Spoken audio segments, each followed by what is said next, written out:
Hello there, everybody. My name is Jerk, and this is The Big Show.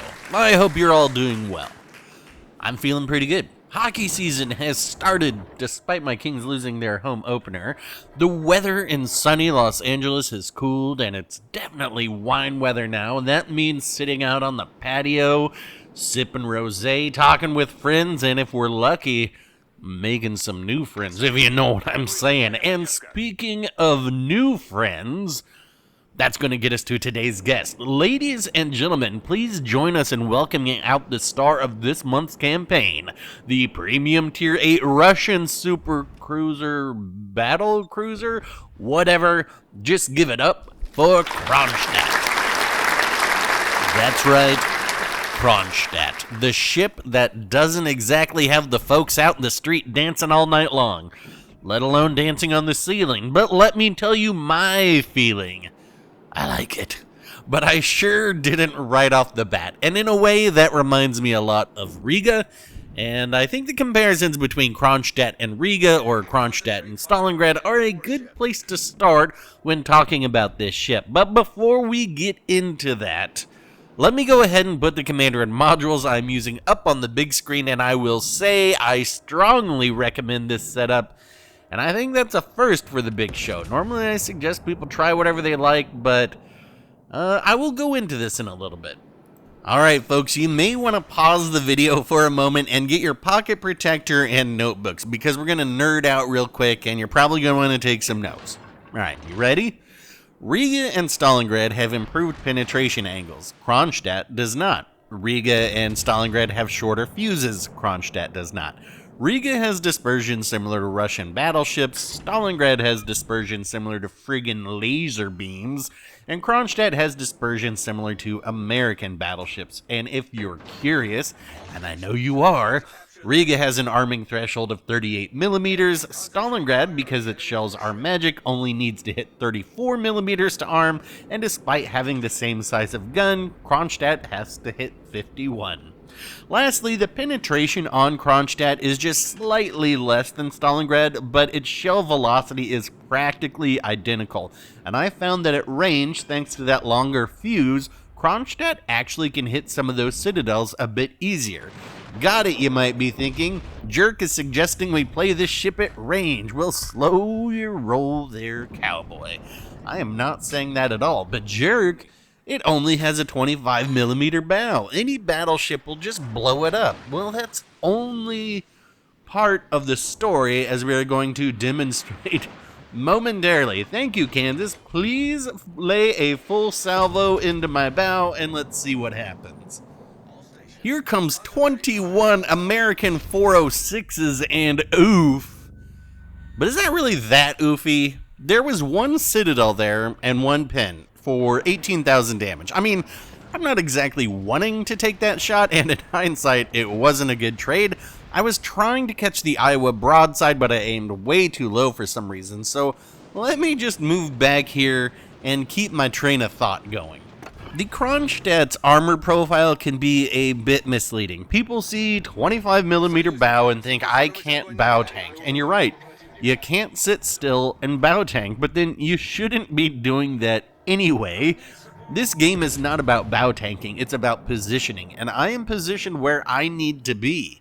Because my destroyer took off to go challenge Zetan's secondaries, and the battleships behind me are in some 3-hour tour taking the scenic route around the southern tip before coming into this cap at the same angle as each other, while I just sit here looking pretty and preventing a Friesland, Kansas, Iowa, and Oshkosh from capping. Now, I may not be sinking them, but that's 4 ships I have effectively removed from the playing board temporarily, and also not allowing them to accrue any points from capping this. You've seen it in streams, you've probably seen it in game before, and I'm sure it isn't all that exciting, but sometimes just sitting there, being a threat but not actually doing much, is all it takes to win a game. So while we wait for something to happen here, let's see a clip from another one that shows playing aggressive even in the face of 18.1-inch guns. And this is from another match that clearly did not have a full matchmaker and lots of destroyers that I ended up with still over 3,000 base XP with. And this is the whole thing here, right? You angle and move. There's some 18-inch shells right there. They just bounce off the side belt armor. No big deal. Okay, yeah. There's that. And let's just go ahead and dev strike a Mino. Yum, that always feels good. And now we just have to deal with this Musashi again, which is definitely going to get another full salvo off. So let's see how we actually have to handle this. Right here, nothing. The way you just take it off and bounce it off the side. Not that big of a deal. Do you think that they will try it again? I think they will, even though they know this match is almost over. So I'm trying to show them a little bit more belt right now. And they are about to take another salvo right here, I think. And we'll see how much damage we take this time. Nothing. Nothing really. And in doing so, they're going to expose their broadside. And, well, that will be the end of the Musashi. Meanwhile, back in boring game, we're still waiting for the excitement to begin. But because of my crossfire position, I was able to take out the Zeton that was in the middle. Oh, that was exciting. Let's see another clip. Okay, well, here is another clip in the Kronshtadt where it was a 1v4 type situation. I had already taken out the Buffalo, but there was a Buffalo, a Z-23, an Alan Sumner, and there is a Musashi right around this corner. And hey, why don't you take a guess at where their guns are pointed? Now, I was using my RPF right here to be able to tell where the Alan Sumner was, and I knew he was trying to flank around me on the other side. That's why I went ahead and pushed this side. And so that Musashi, I think we got their attention with only 5 citadels right there. And I think we're going to get their undivided attention pretty much right here. Nope, not yet. Still not turning their guns. See, that should have been the shot right there. And then now they're finally turning their guns, and we will sink them right here before we end up engaging with the... Actually, it was a Fletcher. It wasn't a Sumner.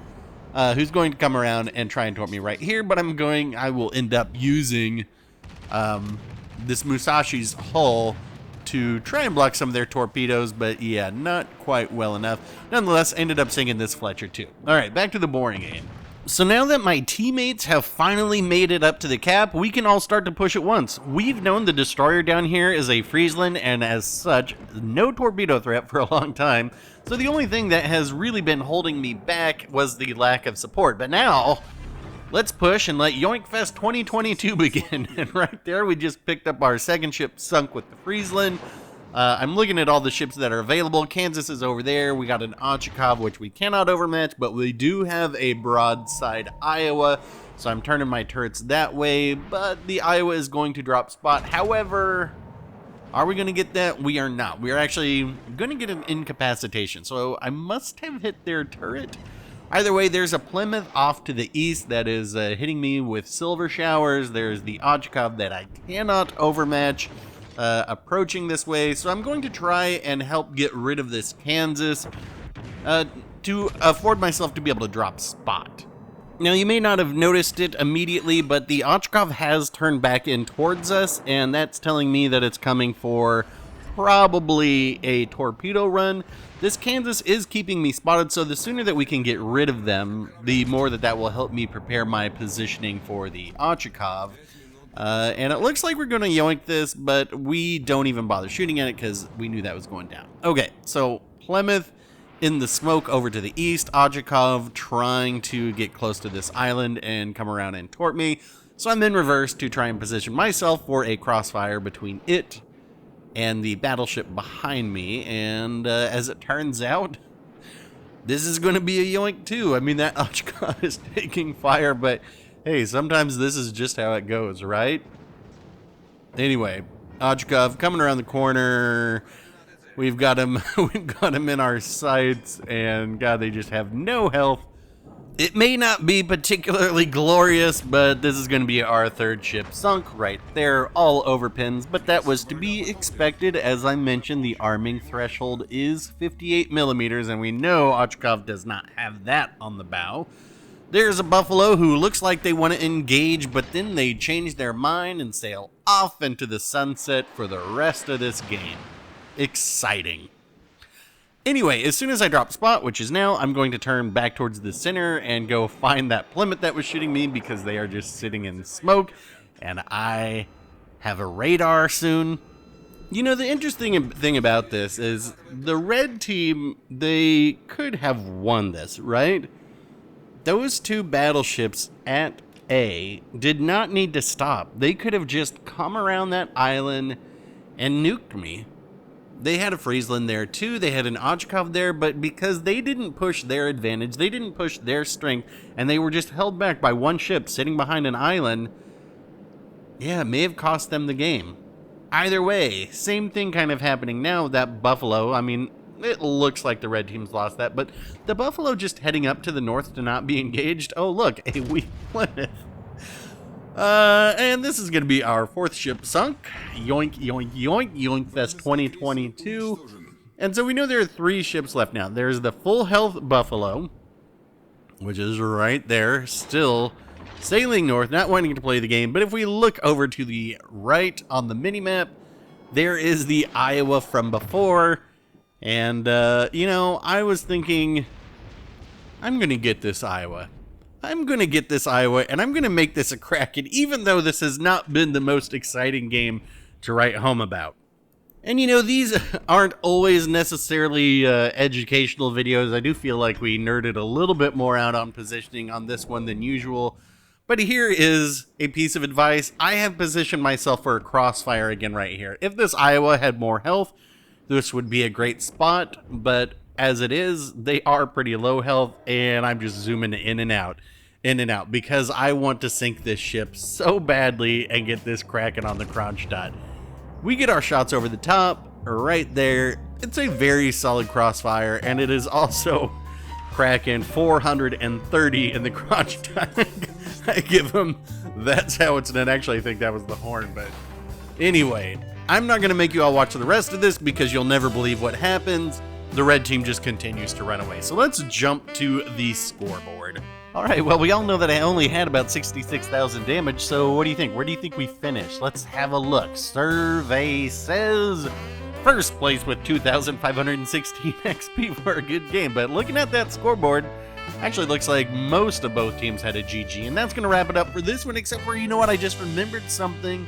I forgot to mention that Kronstadt's AP does more damage than Stalingrad's. Anyway, if you like to take an aggressive position in your battle boat, give this video a like. If you prefer to let the back 40 lay fallow, hit dislike, questions, comments, leave them down below. And if you want to be here for the next one, hint, it is a French battleship that only a few people have played. Think about hitting subscribe. Thanks for watching, folks. I will get back out there for another, and we will talk then.